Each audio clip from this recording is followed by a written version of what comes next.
کانا کعبہ کو کون تباہ کرے گا؟ رسول اللہ صلی اللہ علیہ وسلم نے فرمایا، میرے بعد ایک ایسا شخص آئے گا جو کانا کعبہ کو گرا دے گا اور پھر کعبہ کے ٹکڑے کر کے انہیں سمندر میں بہائے گا، غلاف کو پھاڑے گا اور اپنے لیے چادر بنا لے گا۔ صحابہ کرام نے پوچھا، اس آدمی کی نشانی کیا ہوگی؟ حضور صلی اللہ علیہ وسلم نے فرمایا، وہ ایسے ملک سے نکلے گا جہاں کے لوگ بسم اللہ الرحمن الرحیم۔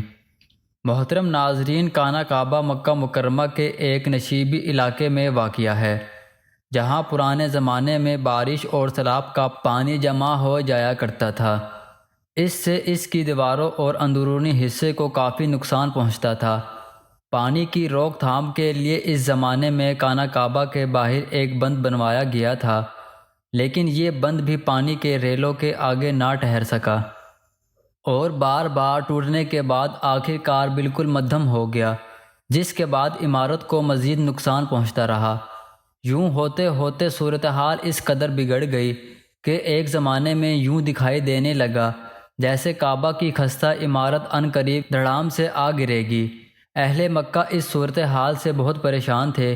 وہ کعبہ کے خستہ اور بوسیدہ حصوں کو گرا کر انہیں از سر نو تعمیر کرنا چاہتے تھے، مگر بات یہ تھی کہ ایام جہالت سے ان کے ہاں یہ تصور چلا جاتا تھا کہ کانا کعبہ کا کوئی حصہ گرانے سے خدا کا عذاب نازل ہوتا ہے، اس لیے کسی کو بھی مرمت کا حوصلہ نہیں پڑتا تھا۔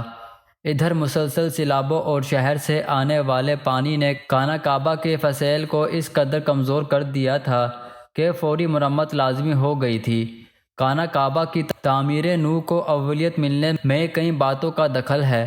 چنانچہ کعبہ کے بیچ ایک کنواں ہوتا تھا، زیارت کے لیے آنے والے اس کنویں میں اپنے نذرانے پھینک دیا کرتے تھے۔ ایک دفعہ کسی نے اس کنویں سے کئی قیمتی اشیاء چرا لی۔ چور کو چوری میں اس لیے بھی آسانی ہوتی تھی کہ کعبہ کی دیواریں نیچے بھی تھی اور کچی بھی تھی اور ان پر کوئی چھت بھی نہ تھی۔ بہت کوششوں کے باوجود چور کو پکڑ لیا گیا اور جرم کی پاداش میں اس کے دونوں ہاتھ کاٹ دیے گئے، مگر نذرانوں والے کونے سے مال و دولت کو مزید چوری سے بچانے کے لیے خستہ دیواروں کو گرا کر پختہ دیواریں بنانا اور ان پر چھت تعمیر کرنا ضروری تھا۔ اس کے علاوہ ایک دلچسپ واقعہ بھی اس کام پر فوری توجہ کا سبب بن گیا۔ چنانچہ کعبہ کے اس کونے میں جس میں لوگ اپنے نذرانے پھینک دیا کرتے تھے، ایک پھنکارتا ناگ بھی رہتا تھا۔ وہ دن کے وقت کونے سے نکل کر کعبہ کی منڈیر پر بیٹھ جایا کرتا تھا اور دھوپ سینکا کرتا تھا۔ اگر کوئی شخص اس کے نزدیک جانے کی کوشش کرتا تو وہ پھن پھلا پھلا کر خوفناک پھنکارے مارتا اور ڈسنے کو لپکتا، جس سے سب لوگ بھاگ کھڑے ہوتے۔ مرمت اور تعمیر نو کا کام شروع ہونے میں اس سانپ کا خوف رکاوٹ بنا ہوا تھا، مگر پھر یوں ہوا کہ انہی دنوں میں ایک بڑا سا عقاب اڑتے اڑتے ادھر آ نکلا۔ وہ بجلی کی طرح سانپ پر لپکا اور اسے دبوچ کر لے اڑا۔ حضرت ابن عباس رضی اللہ عنہ فرماتے ہیں کہ وہ سانپ جو کانا کعبہ کے اندر تھا، جس وقت قریش نے کانا کعبہ کی تعمیر کا ارادہ کیا تھا تو عقاب پرندے نے اس سانپ کو کانا کعبہ سے آ کر اٹھا لیا اور اسے لے جا کر ہجون کے اندر ڈال دیا تھا، اور وہاں کی سرزمین نے اس سانپ کو نگل لیا تھا۔ چنانچہ یہی جانور قیامت کے قریب صفا پہاڑی کے پاس سے نکلے گا اور لوگوں سے ہم کلام ہوگا، جسے دابۃ الارض کے نام سے پہچانا جاتا ہے۔ یہ جانور زمین سے اس طرح نکلے گا جیسے بچہ ماں کے پیٹ سے پیدا ہوتا ہے۔ بہرحال سانپ کے خاتمے کے بعد لوگ یوں محسوس کرنے لگے جیسے کانا کعبہ کی تعمیر نو کے لیے خدا نے ان کا راستہ صاف کر دیا ہے۔ اتفاقی بات یہ ہے کہ انہی دنوں میں ایک یونانی تاجر اور کاریگر باقوم کا جہاز طوفان کی زد میں آ گیا اور بندرگاہ جدہ کے ساحل کے نزدیک کنارے سے ٹکرا کر تباہ ہو گیا۔ باقوم اپنے وقت کا ہنر مند کاریگر تھا، اسے معماری اور نجاری میں بھی کافی مہارت حاصل تھی۔ اہل مکہ کو جہاز کی تباہی کی خبر ہوئی تو انہوں نے باقوم کے پاس لوگوں کو روانہ کیا۔ لوگوں نے اس کا ٹوٹا پھوٹا جہاز خرید لیا تاکہ اس کی لکڑی کے تختے کانا کعبہ کی تعمیر نو میں استعمال کیے جا سکیں۔ لوگوں نے باقوم کو اپنے ہمراہ مکہ چلنے اور کانا کعبہ کی مرمت کے کام کی نگرانی کرنے پر راضی کر لیا۔ چنانچہ باقوم کی معاونت کے لیے مکہ کے ایک تجربہ کار کاریگر کی خدمت بھی حاصل کر لی گئی اور پھر بڑے زور و شور سے کام شروع کر دیا گیا۔ خانہ کعبہ کی تعمیر نو کے اس تاریخی کام میں تمام قبائل متحد ہو کر پورے جوش و خروش سے مصروف ہو گئے اور کوئی قبیلہ بھی اس شرف سے محروم نہ رہا۔ حضور نبی کریم صلی اللہ علیہ وسلم بھی اس کام میں بڑھ چڑھ کر حصہ لے رہے تھے۔ ہر قسم کا مطالبہ تعمیری سامان فراہم کر لیا گیا اور مکہ کے آس پاس کی پہاڑیوں سے نیلے پتھر جمع کر لیے گئے اور تعمیر کا کام بڑی دلچسپی اور ذمہ داری سے آگے بڑھنے لگا۔ جب دیواریں 5-6 فٹ کے لگ بھگ بلند ہو گئی تو حجر اسود کو اس کی پرانی جگہ پر نصب کرنے کا مرحلہ درپیش ہوا۔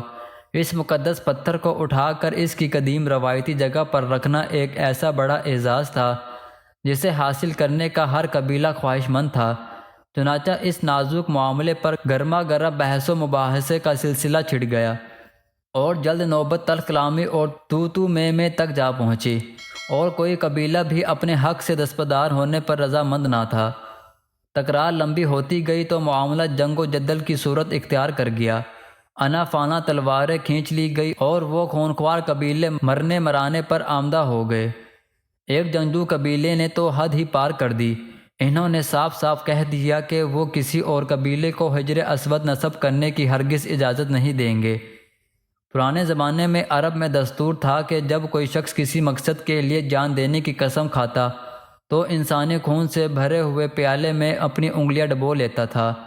چنانچہ اس وحشی قبیلے کا سردار خون سے لبالب کھٹورا خانہ کعبہ میں اٹھا لایا اور قبیلے کے سب تندو تیز نوجوانوں نے خون میں ہاتھ ڈبو کر عہد کیا کہ اگر کسی اور قبیلے نے حجر اسود نصب کرنے کی جرت کی تو وہ سب کے سب کٹ مریں گے۔ غرض پورے 4 دن تناؤ اور تصادم کی یہ خوفناک کیفیت لوگوں کے اعصاب پر بری طرح سوار رہی اور یوں دکھائی دیتا تھا کہ قتل و غارت کا سلسلہ کسی وقت بھی سارے مکہ کو اپنی لپیٹ میں لے سکتا ہے۔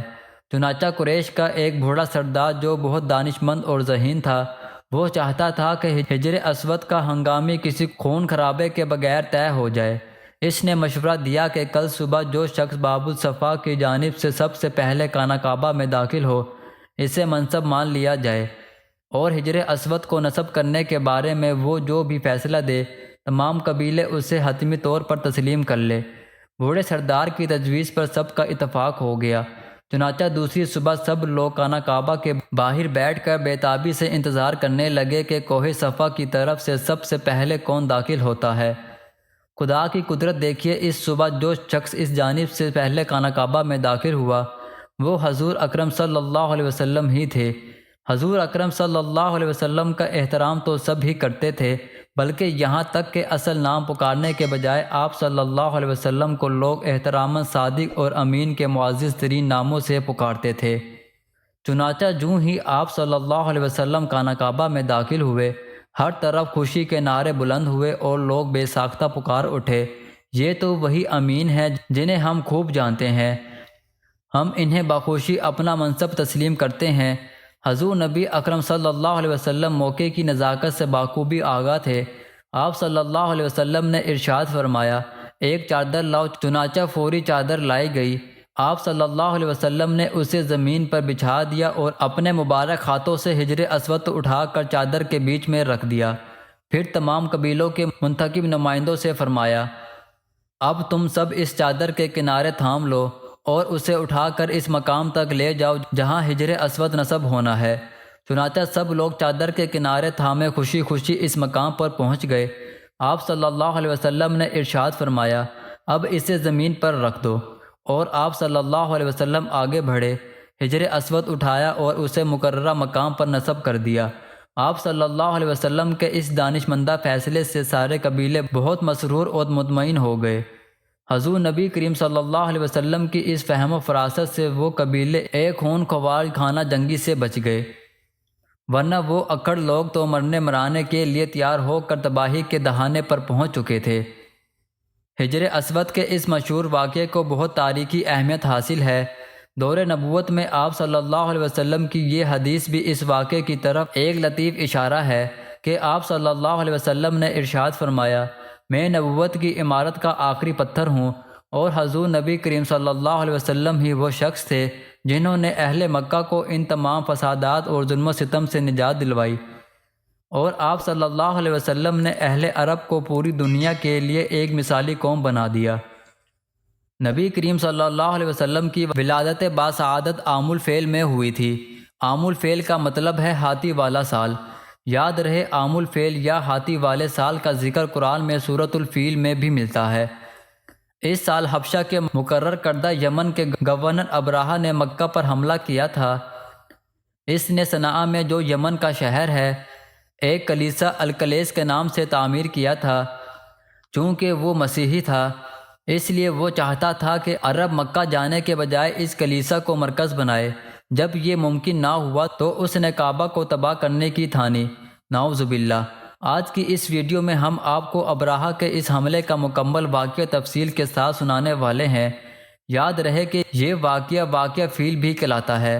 اس واقعے کو یہ نام کیوں دیا جاتا ہے، یہ بھی آپ کو بتائیں گے، اور اس کے ساتھ یہ بھی بتائیں گے کہ ابراہہ کون تھا اور آپ صلی اللہ علیہ وسلم کی ولادت اس واقعے سے کتنے دن بعد ہوئی۔ ناظرین، یہ واقعہ کچھ اس طرح ہے۔ ابراہہ یمن کا عیسائی حاکم تھا۔ حج کے دنوں میں اس نے دیکھا کہ لوگ بیت اللہ کا حج کرنے جاتے ہیں۔ اس نے اپنے لوگوں سے پوچھا، یہ لوگ کہاں جاتے ہیں؟ اسے جواب ملا، بیت اللہ کا حج کرنے کے لیے مکہ جاتے ہیں۔ اس نے پوچھا، بیت اللہ کس چیز کا نام ہے؟ اسے بتایا گیا، پتھروں کا۔ اس نے پوچھا، اس کا لباس کیا ہے؟ بتایا گیا، ہمارے ہاں سے جو دھاری دار کپڑا جاتا ہے، اس سے اس کی پوشاک تیار ہوتی ہے۔ ابراہہ نے کہا، مسیح کی قسم، میں تم لوگوں کے لیے اس سے اچھا گھر تعمیر کروں گا۔ اس طرح اس نے سرخ، سفید، زرد اور سیاہ پتھروں سے ایک گھر بنوایا، سونے اور چاندی سے اسے سجایا۔ اس میں کئی دروازے رکھوائے، سونے کے پتھر جڑوائے، جواہرات لگوائے۔ اس مکان میں ایک بڑا سا یاقوت لگوایا، پردے لٹکائے اور خوشبوئیں سلگانے کا انتظام کیا۔ اس کی دیواروں پر اس قدر مشک ملایا جاتا تھا کہ وہ سیاہ رنگ کی ہی ہو گئی۔ پھر لوگوں نے کہا، اب تمہیں بیت اللہ کا حج کرنے کے لیے مکہ جانے کی ضرورت نہیں رہی، میں نے تمہارے لیے یہیں بیت اللہ بنوا دیا ہے، لہٰذا اب اس کا طواف کرو، نعوذ باللہ۔ اس طرح کچھ قبائل کئی سال تک اس کا حج کرتے رہے اور حج والے مناسک بھی وہیں ادا کرتے رہے۔ عرب کے ایک شخص نفیل خصمی سے یہ بات برداشت نہ ہو سکی۔ وہ اس مصنوعی خانہ کعبہ کے خلاف دل ہی دل میں کھڑکتا رہا۔ آخر اس نے ٹھان لی کہ وہ ابراہہ کی اس عمارت کو گندہ کر کے چھوڑے گا۔ پھر ایک رات اس نے چوری چھپے بہت سی گندگی اس میں ڈال دی۔ ابراہہ کو معلوم ہوا تو وہ سخت غضبناک ہوا، کہنے لگا، یہ کارروائی کسی عرب نے اپنے کعبہ کی خاطر کی ہے، میں اسے ڈھا دوں گا، اس کا ایک ایک پتھر توڑ دوں گا۔ اس نے شاہ حبشہ کو یہ تفصیلات لکھ کر بھیجی اور درخواست کی کہ وہ اپنا ہاتھی بھیج دے۔ اس ہاتھی کا نام محمود تھا۔ یہ اس قدر بڑا تھا کہ اتنا بڑا ہاتھی روئے زمین پر پہلے کبھی دیکھنے میں نہیں آیا تھا۔ جب ہاتھی اس کے پاس پہنچ گیا تو وہ اپنی فوج لے کر نکلا اور مکہ کا رخ کر لیا۔ یہ لشکر جب مکہ کے قرب و جوار میں پہنچا تو ابراہہ نے فوج کو حکم دیا کہ ان لوگوں کے جانور لوٹ لیے جائیں۔ ان جانوروں میں حضرت عبد المطلب کے اونٹ بھی تھے۔ نفیل بھی اس لشکر میں ابراہہ کے ساتھ موجود تھا اور وہ حضرت عبد المطلب کا دوست تھا۔ حضرت عبد المطلب اس سے ملے اور اونٹوں کے سلسلے میں بات کی۔ نفیل نے براہہ سے کہا، قریش کا سردار حضرت عبد المطلب آپ سے ملنا چاہتا ہے۔ یہ شخص تمام عرب کا سردار ہے، شرف اور بزرگی اسے حاصل ہے، لوگوں میں اس کا بہت بڑا اثر ہے، وہ مہمان نواز ہے اور کھانا کھلاتا ہے۔ یہ گویا عبد المطلب کا تعارف تھا۔ ابراہہ نے انہیں ملاقات کے لیے بلایا اور پوچھا، بتائیے آپ کیا چاہتے ہیں؟ انہوں نے جواب دیا، میں چاہتا ہوں میرے اونٹ مجھے واپس مل جائیں۔ ان کی بات سن کر ابراہہ بہت حیران ہوا۔ اس نے کہا، مجھے تو بتایا گیا تھا کہ آپ عرب کے سردار اور بہت بڑے عزت والے ہیں، لیکن میرا خیال تھا آپ مجھ سے بیت اللہ کے بارے میں بات کریں گے جسے میں گرانے آیا ہوں، لیکن آپ نے تو صرف اپنے اونٹوں کی بات کی۔ حضرت عبد المطلب بولے، آپ میرے اونٹ مجھے واپس دے دیں، بیت اللہ کے ساتھ جو چاہیں کریں، اس لیے کہ اس گھر کا ایک پروردگار ہے، وہ خود ہی اس کی حفاظت کرے گا، مجھے اس کے لیے فکر مند ہونے کی ضرورت نہیں۔ ابراہہ نے حکم دیا کہ ان کے اونٹ واپس دے دیے جائیں۔ جب انہیں اونٹ واپس مل گئے تو انہوں نے انہیں قربانی کے لیے وقف کر کے حرم میں چھوڑ دیا تاکہ حرم کا پروردگار ان کی حفاظت کرے۔ پھر حضرت عبد المطلب جبل حرا پر چڑھ گئے۔ ان کے ساتھ ان کے کچھ دوست تھے۔ انہوں نے اللہ تعالیٰ سے گریہ وزاری کرتے ہوئے دعا کی، اے اللہ، انسان اپنے سامان کی حفاظت کرتا ہے، تو اپنے گھر کی حفاظت فرما۔ ادھر سے ابراہہ اپنا لشکر لے کر آگے بڑھا اور خود ہاتھی پر سوار لشکر کے درمیان موجود تھا۔ ایسے میں اس کے ہاتھی نے آگے بڑھنے سے انکار کر دیا اور زمین پر بیٹھ گیا۔ ہاتھی بانوں نے اسے اٹھانے کی بہت کوشش کی لیکن وہ نہ اٹھا۔ جب اس کا رخ یمن کی طرف کیا جاتا تو وہ فوراً چلنے لگتا، لیکن مکہ کی طرف کرنے پر وہ پھر رک جاتا۔ ناظرین محترم، ابھی ابراہہ کے ہاتھی کو اٹھانے کی کوشش جاری تھی کہ اچانک سمندر کی طرف سے اللہ تعالیٰ نے ابابیلوں کے جھنڈ بھیج دیے۔ وہ ٹڈیوں کی طرح آئے۔ دوسری طرف حضرت عبد المطلب مکہ میں داخل ہوئے، حرم میں پہنچے اور کعبہ کے دروازے کی زنجیر پکڑ کر ابراہہ اور اس کے لشکر کے خلاف دعا مانگی، اے اللہ، ہر بندہ اپنے گھر کی حفاظت کرتا ہے، تو اپنے گھر کی حفاظت فرما۔ ابراہہ کا لشکر فتح حاصل نہ کر سکے، ان کی طاقت تیری طاقت کے آگے کچھ بھی نہیں۔ آج صلیب کامیاب نہ ہو۔ ناظرین محترم، یاد رہے کہ صلیب کا لفظ اس لیے بولا گیا کیونکہ ابراہہ عیسائی تھا اور وہ صلیب کا نشان ساتھ لائے تھے۔ اب انہوں نے اپنی قوم کو ساتھ لیا اور پہاڑ پر چڑھ گئے کیونکہ وہ ابراہہ کا مقابلہ نہیں کر سکتے تھے۔ پھر اللہ تعالیٰ نے پرندوں کے جھنڈ بھیجے جو چڑیا سے قدرے بڑے تھے۔ ان میں سے ہر پرندے کی چونچ اور پنجوں میں پتھر کے 3 ٹکڑے تھے۔ یہ پتھر پرندوں نے ابراہہ کے لشکر پر گرانے شروع کیے۔ جو ہی یہ پتھر ان پر گرے، ان کے ٹکڑے ہو گئے، بالکل اسی طرح جیسے آج کسی جگہ پر بم گرایا جائے تو جسموں کے پرخچے اڑ جاتے ہیں۔ ابراہہ کا ہاتھی محدود ان کنکریوں سے محفوظ رہا، لیکن باقی سب ہاتھی اور لشکر تہس نہس ہو گئے۔ وہ سب کے سب کھائے ہوئے بھوسے کی مانند ہو گئے، جیسا کہ سورۃ الفیل میں آتا ہے۔ ابراہہ اور اس کے کچھ ساتھی یہ منظر دیکھ کر بری طرح بھاگے، لیکن پرندوں نے ان کا تعاقب کیا۔ ابراہہ کے بارے میں لکھا ہے کہ اس کے جسم کا ایک عضو الگ ہو کر گرتا چلا گیا، یعنی وہ بھاگ رہا تھا اور اس کے جسم کا ایک حصہ جڑ رہا تھا۔ دوسری طرف حضرت عبد المطلب انتظار میں تھے کہ کیا ہوتا ہے۔ جب حملہ ور مکہ میں داخل نہ ہوئے تو وہ حالات معلوم کرنے نیچے اترے۔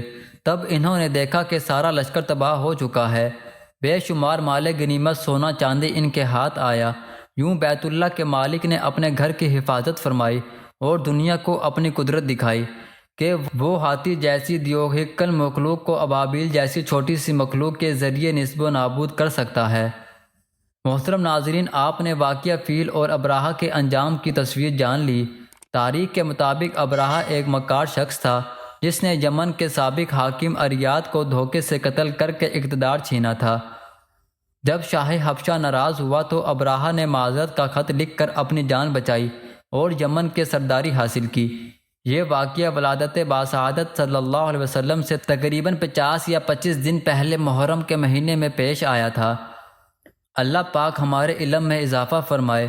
ناظرین، یہ تھا ایمان افروز اور حیران کن واقعہ، جس سے ہمیں معلوم ہوتا ہے کہ اللہ تعالیٰ اپنے گھر خانہ کعبہ کی حفاظت خود فرماتا ہے۔ جب ابراہہ ہاتھیوں کا لشکر لے کر آیا تو اللہ تعالیٰ نے ابابیلوں کے ذریعے اس طاقتور لشکر کو نصب و نابود کر دیا اور دنیا کو اپنی قدرت کا نشان دکھا دیا۔ یہ واقعہ ہمیں یہ بھی سکھاتا ہے کہ جب انسان اللہ پر سچا بھروسہ کرتا ہے تو اللہ تعالیٰ ناممکن کو بھی ممکن بنا دیتا ہے۔ اللہ تعالیٰ ہمیں اپنے گھر خانہ کعبہ کی زیارت نصیب فرمائے، ہمیں ایمان پر قائم رکھے اور ہمیں اپنی رحمتوں کے سائے میں زندگی گزارنے کی توفیق عطا فرمائے۔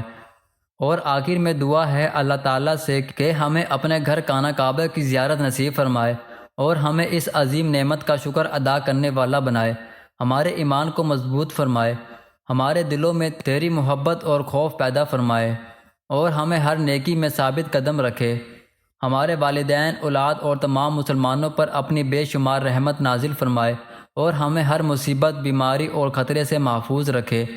یا رب، ہمیں توفیق دے کہ ہم تیری عبادت پورے خلوص کے ساتھ کریں اور دنیا اور آخرت میں تیری رضا کے مطابق زندگی گزاریں۔ آمین یا رب العالمین۔ محترم ناظرین، اللہ پاک نیکی کی بات سننے، سمجھنے اور اس پر عمل کرنے کی طاقت و توفیق مرحمت فرمائے۔ میرا سنانا اور آپ کا سننا اپنی بارگاہ الہی میں قبول و منظور فرمائے اور ہمارا خاتمہ ایمان پر فرمائے، آمین یا رب العالمین۔ پیارے دوستو، اگر ہماری ویڈیو اچھی لگی ہو تو ویڈیو کو لائک کریں، دوستوں میں شیئر کریں، چینل کو سبسکرائب کر دیں اور اپنے رزق میں برکت، وسعت اور خوشحالگی کے لیے اللہ تعالیٰ کے 99 ناموں میں سے کوئی ایک نام کمنٹ باکس میں لکھ کر ضرور شیئر کریں۔ اللہ تعالیٰ ہم سب کا حامی و ناصر ہو۔ جزاک اللہ۔ اللہ حافظ۔